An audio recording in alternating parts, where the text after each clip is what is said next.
Thank you, everybody, for coming. Thanks for the wonderful introduction. That was very nice. And thanks especially to my husband for being supportive and coming here and singing for me. I very much appreciate it. And singing for you. I just wanted to acknowledge a couple of professors you've had here, I believe. Brian Evanson and Daryl Spencer. Those two have helped me at times in my writing career. Brian Evanson published one of my first stories, and Daryl Spencer provided a blurb for the back of my book. So we had some really terrific writers come out of this school and teach at this school. You're very lucky that way. And I'd also like, well, forgive me if I get a little bit theoretical or brainy. My mom and dad didn't come to this reading finally, and so they can't spank me for using big words, so I'm going to take advantage of the chance. A professor of mine, Tomo Hattori, he taught post-structuralism and Orientalism, and one thing I learned while in his class is that Orientalism doesn't just it doesn't just refer, it doesn't have to just refer to the relationships to colonial relationships between dominant powers and minority powers in Asia and Western cultures. It also applied to white America and Native America. To that effect, I want to preface the reading by talking a little bit about the difference between cultural interfacing and cultural appropriation. And I'm sorry if I read a little bit rather than just speak, but I just wrote this, so I don't have it. I should have written on the back of my hand when I could fake it. Cultural interfacing is a term I've come across as a technical writer when I've worked with companies that structure businesses and their internet or internal IT capabilities to translate into different global markets. It's a term that can also be used in communications to refer to strategies for contextualizing language to adapt translations from one culture to another, or in manufacturing to refer to ways of making appliances, for example, work in different countries. If you've ever tried to plug in your hairdryer in you know how important this kind of interfacing is. But today I'm not talking about internationalized programming languages or translation consultants or voltage adapters. I'm talking about empathy, about trying to suspend judgment about others long enough to imagine, based on limited knowledge, what they might be going through given their context. In fiction, empathy is the baseline and adaptive strategy that allows us to look at, to write about, and to open a dialogue between different cultures. In the past, a lot has been said and written to counteract the culturally devastating effects of cultural appropriation. And rightly so. When the dominant or privileged culture has a greater opportunity to define, artistically or otherwise, a minority culture, it rewrites its history and undermines its cultural identity. Imagine for a moment that the LDS culture had not created opportunities for itself to define its own culture, such as Deseret Books. There's a number of publishing companies, church, the paper, the newspaper, and BYU itself. And instead, the religion was defined entirely by other cultures. The author naturally privileged over that of his case study, and the results are not generally positive. In that way, a great deal more literature about Native America has been published by non-Native Americans, so the Native community is rightly upset. Until recent years, anthologies centered around Native American themes scarcely included Native authors. This kind of cultural appropriation is the modern aspect of the ongoing colonialism that has haunted that culture for centuries. And I just want to share with you a little funny thing that my husband reminded me of. We went to a costume theme party last year, and we got him a costume and dressed him up as an Indian. So he was an Indian dressed up as an Indian to pull out the idea that the concept or ideal of what Indian is that people have formulated through John Wayne or books or whatever they've based it on is not the same, and it's like dressing up in an entirely different costume. So, many white writers, recognizing this modern-day form of colonialism, avoid writing about other culture. But isolationism doesn't strike me as an answer either. Misunderstandings about cultures are all over, creating a backdrop of ignorance and tension that at times seems insurmountable, and nobody benefits. Business has been the first to overcome cultural isolation, and in business, it all comes down to money. Globalization is profitable. A US-based company can hire brilliant scientists from India or China to create marketable solutions at competitive prices, right? That's what we're all hearing the frenzy about in the news and so on. But of course, I'm not here to talk about profit margins either, at least not in terms of dollars.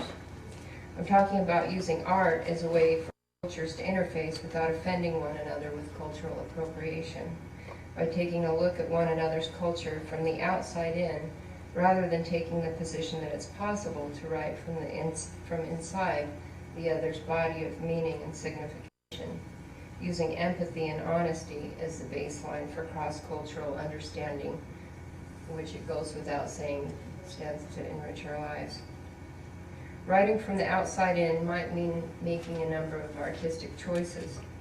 It might mean not using the first person when writing a character from another culture. It might mean not assuming the intentions or the emotions of the other, but instead reporting the surface detail, the texture that's apparent to the outside world, and acknowledging what the narrator doesn't know, as well as what the narrator does know. It might mean pulling back from omniscience or from complete specificity and delivering instead some of the alienation you feel when you're shopping in a market in a foreign country. Has anybody had that experience? I was in Japan once, and there are all these sale bins, and I would pick up the pieces and wonder what they were. I could see what color they were, I could tell you what sound they make, but I don't know if it's a toy, this is a kitchen utensil, what is this? And that remarkable feeling of discovery is something that's valuable. Specificity isn't always the most valuable tool that we have at our disposal as writers. And I wanted to mention really quickly one problem that I often hear Native Americans speak about, for example, Sherman Alexie, with New Age culture. Because New Age culture is very rooted in, they pride themselves on their knowledge of multiculturalism, and they celebrate it, and they're confounded when they don't hear approval from Native audiences. But when, for example, you have a character who was a Sioux chief in a past life, you're assuming that you know what that person felt like and what they saw. You're assuming that you know something, and maybe even the Native Americans themselves don't know, and it can't hurt to imagine. But that's why there's a little bit of liberation, because there have literally been a number of anthologies on Native culture without a single Native author in it. That's starting to change in the past 10 years or so, but thank goodness. By speaking against appropriation, I'm not advocating censorship. If you want to use first person or an omniscient narrator portray a character from another culture, by all means do it. But if your hope is real communication, real dialogue and interaction, you might look at the project as a computer programmer might, who is producing for a global market. You've got to recognize certain protocols, certain universal code or languages. In the literary landscape that I'd like to imagine, you've got to begin with some medium for cohesion and context, and empathy isn't a bad medium to start with. And by empathy, by empathy I don't mean feel sorry for. I wouldn't mean anything that would suggest looking down on something or putting something on a pedestal, because either of those choices are to dehumanize the other and privilege your own position. I mean only to observe with honesty and compassion another person, to relate to them on a level playing field. I mean, acknowledging the possibility that even deeply flawed people have redeeming qualities, that they likely arrive at their decisions from a context that, at least in their mind, to some extent justifies their actions. Of course, the main character can't help but assume a privileged position. Possibly because of this, I saddled my poor white woman with a lot of flaws. A lot of flaws. And then I was attempting to balance the perspective. The woman is an alcoholic, she's a flake, she's a troublemaker, and she's a trouble finder. But I'm hoping that with all her flaws, people will be able to find sympathy for her as easily as they find sympathy for the other people who populate the book, from Native Americans to the deeply religious to the not so religious to the hitchhikers and the clerks and everybody. Like anyone else, she's just doing the best she can given her resources and experiences she has to work with. So with that in mind, I'm just going to cross my fingers that my work speaks for itself a little bit.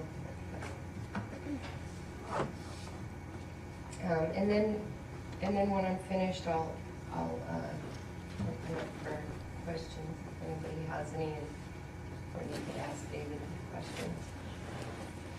Like, what's it like to be married to the crazy writer? Okay, briefly, the reason that the main character, Greta, is on a road trip is she has been having marital troubles, and her husband left for the reservation, not so much to flee his family, because he loves his family, but because he is a recovering alcoholic and he can't be around somebody who's drinking like fish. So he went back to the reservation to sort of get his bearings, and there's rumors that possibly he's found somebody else down there, and she doesn't know. She intends to go down there and either break it off with him or bring him back to their 2 children. Could you hand me more water? Sorry, I'm gonna have.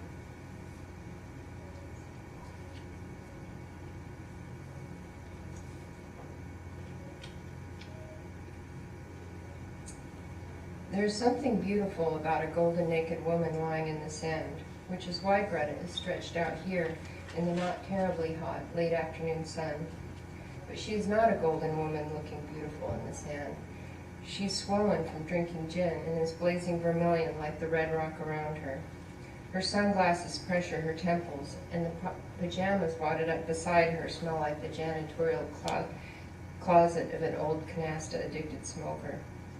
Her hair is tangled and salty, her doughy belly an aurora borealis of 2 long, nearly unendurable pregnancies. You mothers out there know what I'm talking about. Peering through the window between lens and cheekbone, she sees that she is shaped like a crevice, like a V, and at the bottom of the V is hatred lying fallow, which is not, by definition, beautiful. In the front pocket of her army surplus pack is the whistle, wrapped up in an orange and white bandana. She takes it out, uncovers it to see that it's still real, and looks at it without touching. She takes off her sunglasses, not a glimmer. The whistle, broken in 2 pieces, is dry and inanimate. What once braced the weightless wing of an enormous bird of prey now clacks top end against bottom, protected only by bandana from her trembling hand. She doesn't know why Lance trusted her with the thing. It was given to him in an event that involved days of praying, fasting, and sweating for reasons presumably too great, too indescribable, too Indian to share with her. Maybe this oddly placed trust is why she hopes to make amends with her husband. Maybe it's why she doesn't trust him. Pneumatic, is it a word?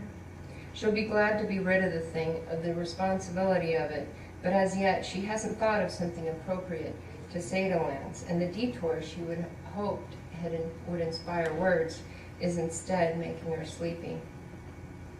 She wraps the whistle back up and tucks it in the front pocket of her pack. She fumbles around the main cavity. 4 books, a few tampons, a stack of credit cards, both good and bust, a driver's license technically invalid, given that her neurologist refuses to declare her seizure-free at this time. Receipts, more receipts, a bra, cigarette butts, stinking up everything. A dictionary, a beat-up flip phone. No reception. She climbs an outcropping of rock. She slips, scrapes a knee and an elbow, but bleeds and finds herself oddly in range. A lizard skitters close, assesses her with push-ups. She takes a photo of it with the phone. Her daughter might forgive her if she brought home such a thing. It's worthy of any second-grade show and tell. Such delicate hands, a blush of blue spreading from underbelly to soft pulsing throat, curious half-closed eyelids. She could keep it in something for now. The console, the glove box, then buy a cage in Moab. She lunges. She's rewarded with a discarded towel. Ice cream it is, she thinks. It's just as well. The Navajo in her daughter isn't supposed to handle reptiles. Of course, now that Lance has left her, Greta may have to reconsider the zodiac of cultural prohibitions that they sutured together between the two of them and settle on which ones remain pertinent. If he doesn't return, he'll be responsible for seeing through his own. Thank you for calling Moab's own Golden Granary Pharmacy, where customers always come first. Para Español, marque uno. To order refills by phone, press 2 now. It's not like her meds will work with as much as she's been drinking anyway. A voracious bender presented itself some 5 days ago and will end, in all likelihood, this afternoon. Hopefully at a laundromat. Once Lance is in hand, or clearly not, she'll get her Delanton. At least she has her Zoloft. Just breathe now. Pneumatic. This is how it is. A word drifts from the ether into her nostrils, into her ears, permeates the membranes of her eyes, and she must look it up, given the limited pool of language a Utah railroader upbringing and 4.5 years of state college have afforded her. Pneumatic. Pneumonia? Moved or worked by. She sets her dictionary down and weaves across and around patches of cryptobiotic soil to the truck, heckling herself. She drove a couple of miles off the off-road, after all, probably over yards and yards of the fragile stuff, and now she tiptoes. One day she'll be an environmentalist in more than just theory. Maybe she'll even be a vegetarian, except she will eat fish, because fish, she is willing to believe, are too stupid to contemplate their own demise. She'll be a woman whose socks match. When they get holes in the heels, she'll throw them away and buy new socks. Thick, soft knee-highs, not the junk socks she buys at Walmart. Ha, she thinks, you won't step foot in a Walmart. Instead, she'll pontificate on the moral depravity of superstores. One day, she'll teach her kids Tulip and Braden to eat bran cereal rather than Cap'n Crunch. She'll eat bran cereal, or at least she'll make bran muffins. She'll lock her doors every night. She'll expect her children to brush their teeth not once, but twice a day. She'll brush her teeth twice a day. She'll wash her hands vigorously after every pee. And if she's divorced, she'll make serious efforts to use the term Native American instead of Indian. Unless, of course, her children bristle at her use of the words, as her in-laws always have, in which case she'll be all appeasement. One day she'll be sober, for good. For now, she yanks her laptop's power cord out of the inverter and returns with laptop and pack to the outcropping. She makes an office of a pocket of sand. The laptop burns her thighs as she types, heated by sun and inverter both. Words for later, ... Pneumatic, moved or worked by air pressure, adopted for holding or inflated with compressed air, having air-filled cavities, of or relating to the pneuma, spiritual, having a well-proportioned feminine figure, especially having a full bust. It says that for real. The whistle is Lance's pneumatic Leatherman, his tool of potentiality. It opens, it sharpens, it seals, it heals, but it's selective. It only allows good intentions to pass through it. Lance rarely uses it, but the possibility awaits him like an obedient dog. Greta wants a tool. She has a laptop and a dictionary, and they serve her well, but hers are not of the spiritual variety. Any positive renderings are arguably incidental.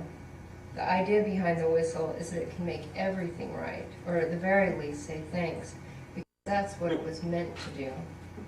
She considers whether she's capable of saying thanks wholeheartedly with feeling. Words for later ... Occident, to fall, to set. Occidental, of, relating to, or situated in the Occident. Western, a member of the Occidental peoples. A person of European ancestry. Occlude, obstruct, to come together with opposing surfaces in contact, used of teeth. Of teeth, she thinks, as in the sand grit grinding around between my molars? Here's proof that the laptop and the dictionary don't make everything right. Instead, the cursor and the word reveal the world to be frightening and inconclusive, and they give form to just anything. Murder, desire, self-defeat, love, infidelity. She imagines James, Lance's brother, standing on the deck of the USS Reagan, shielding his eyes from an unrelenting sun to watch inky black clouds billow into the sky from the oil fields of a foreign shore. She sets the laptop aside, lies on her back, covers her eyes with an arm.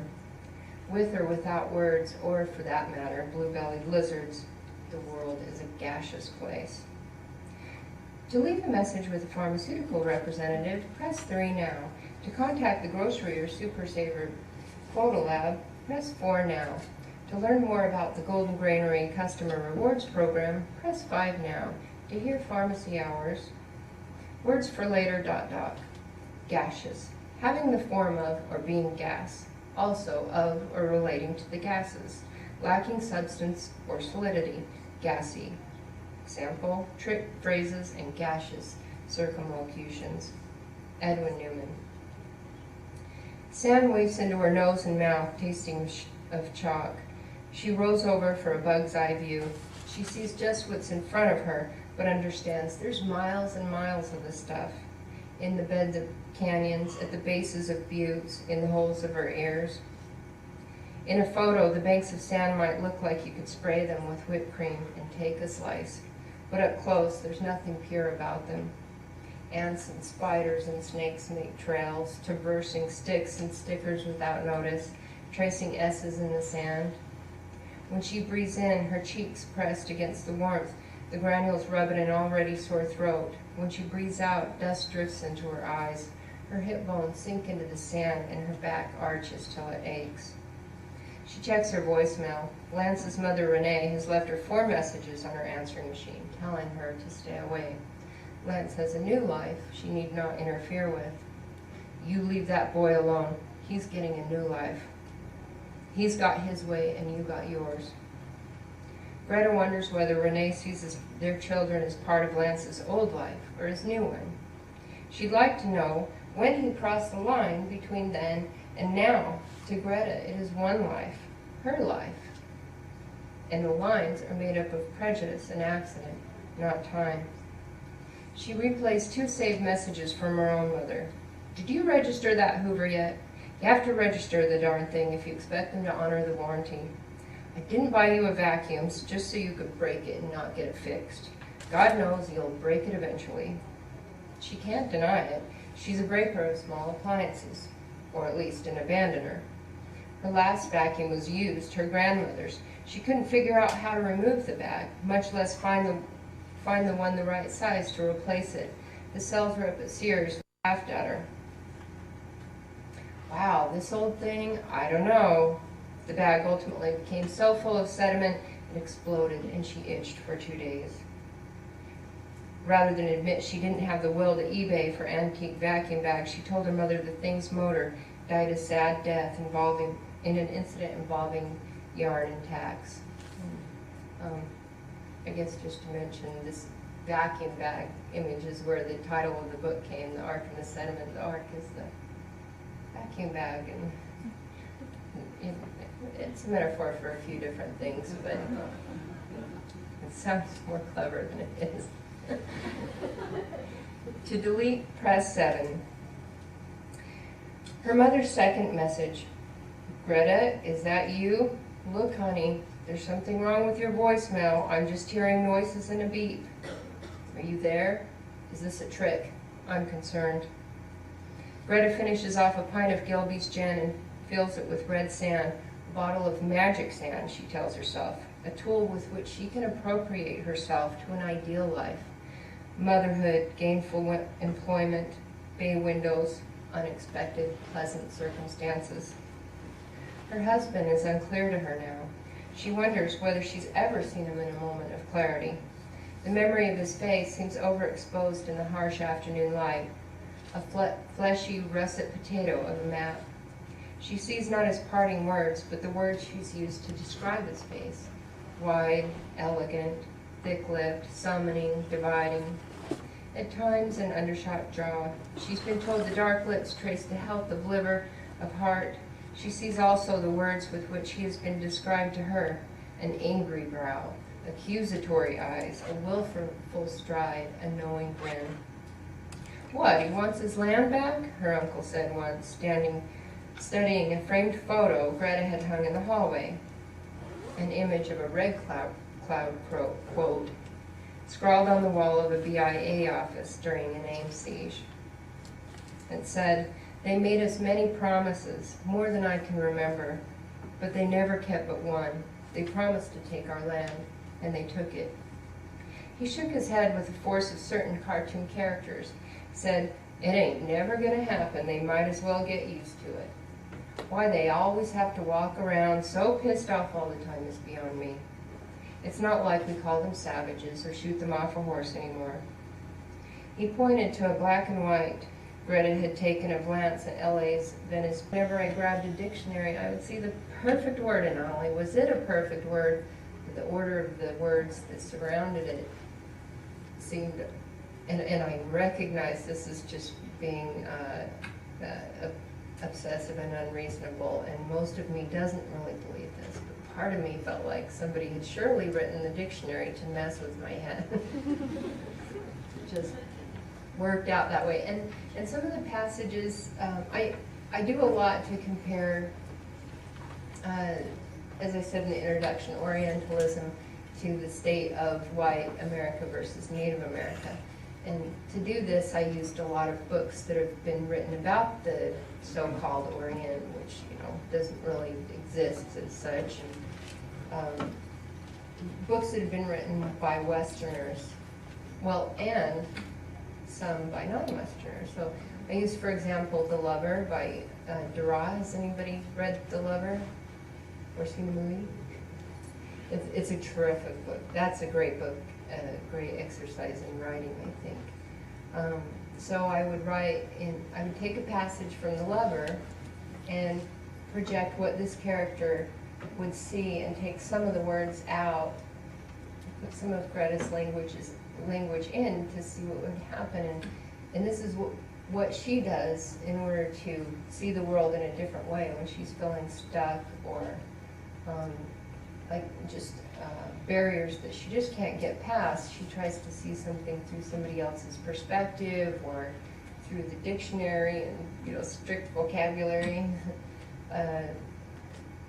It's a good exercise, and I ended up, I think, learning a lot about how to look at another culture from the outside.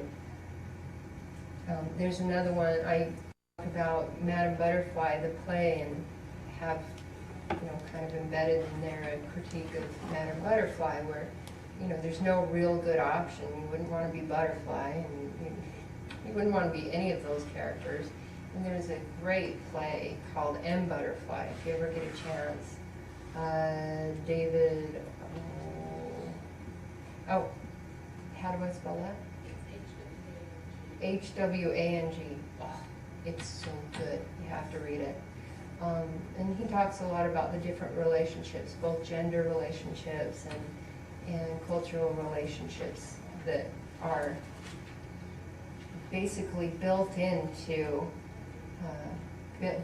culture, where there's somebody who's dominant and somebody who is oppressed, and he kind of tries to find ways to skip around that. But and he can. I think as I said in the introduction that empathy is the thing. You might not. You won't be able to feel everything that somebody else is feeling, but if you're trying, then that's a good start.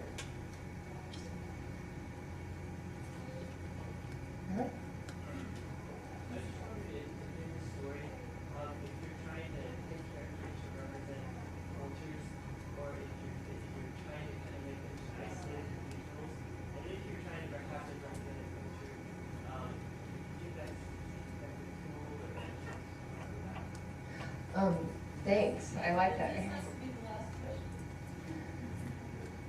I like that question because it was this was one of my biggest issues. I wanted to avoid stereotypes as much as possible, and I didn't want to be representative of or symbolic of an entire culture. So, for example, I might have one Native American character saying one thing, and I think, boy, that falls into a few of the parameters, you know, of this sort of bigoted view, or not of a bigoted view of a traditional put the Indian on a pedestal, you know, wind in his hair kind of view. So I would provide a counterpoint, another Native American with an altogether different view to make sure that they stayed individuals. I had my character dropped in on an LDS family on her way down. She was lost. And the father was saying some things that might sound representative. No, I don't want to do that. So I'd have the mother say something very different. And one scene that is important to me in there is when she arrives, they're quoting a passage from the Book of Mormon about Lamanites. And one daughter reads it, and she's really excited to have a visitor into her home. She's really happy, and she can't wait to talk to somebody. She feels a little isolated. She's a fun person. And actually, it's the boy, isn't it? Yeah, a boy reads that passage. So there's a girl who's friendly to her, and then there's a boy who's just reading it. He's just trying to get it right so his dad doesn't get mad on him, basically. And when he reads it, the passage sounds benign and fairly, I guess, reasonable by some standards. And then another little girl reads it, and she's very hostile. She's in a bad mood. She's not feeling happy about having somebody in her space. So she reads the same passage and creates a very different meaning because she says it was spied. And I think that you could take any given utterance, whether it's pass me the beans, you know, and it all depends on how it's said. So in race relations, we run into this a lot. Well, I only said da-da-da-da-da.